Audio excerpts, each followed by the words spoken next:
Hi, everyone. Welcome to the Art Realm. This is the first video discussing the 250 required works of art for advanced placement art history. Whether you're a student of this course or perhaps you are a lifelong learner or even a teacher, welcome to the Art Realm. I'm so excited to be getting started on this. I have taught AP Art History in the past, and now it is my sincere hope that these videos contribute to your understanding of art and that it instills in you an enjoyment of looking at art, a love of art, and a deep respect for artists. For Unit 1, we are considering each work of art in a separate video. I'm not sure I'm going to continue that way because there are units with a great deal more works of art to look at, and I may group them. But for Unit 1, I will be releasing videos one at a time for each of the 11 works of art in that unit. So stay tuned for new releases. And the best way to do that is subscribe.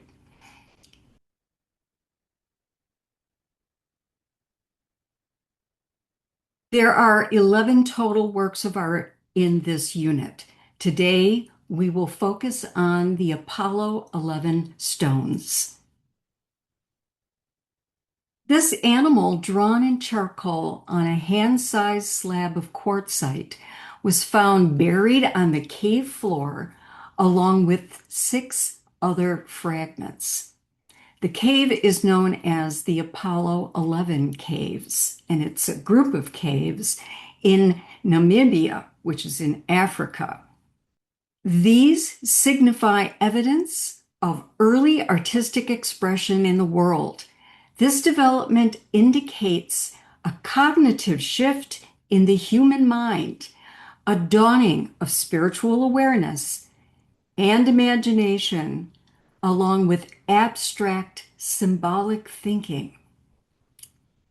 These works date from approximately 23,000 BCE. Now, BCE is the contemporary term called before the Common Era instead of BC, before Christ. Same thing, though.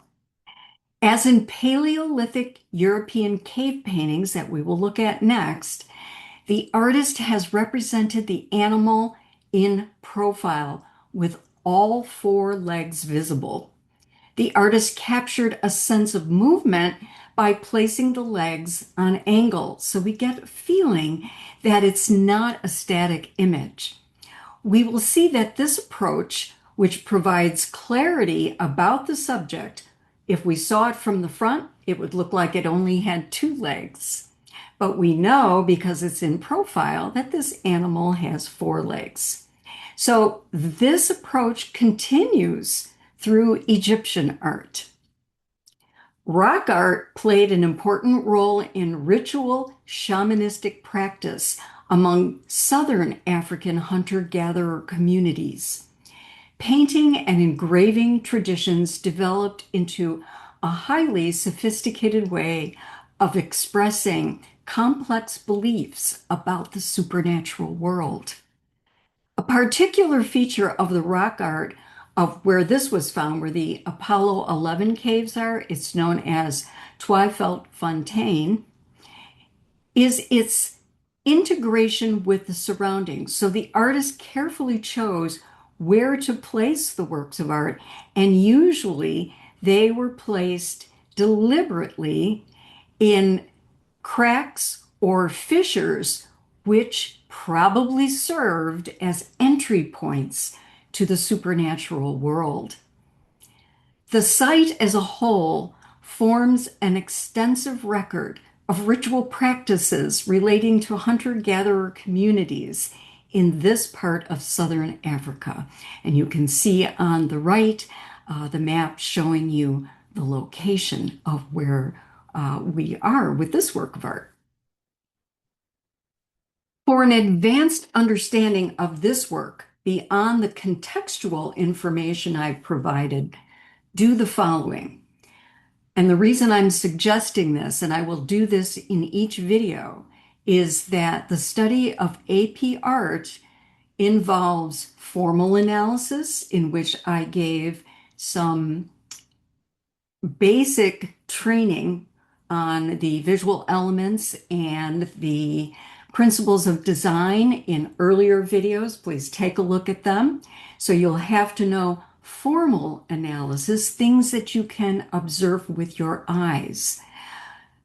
Then there is the contextual analysis, which is researching and finding out the information behind it, the research that has been done, in some cases, the story behind the work of art, or the narrative behind the work of art, and even the iconography or symbolism of the work of art.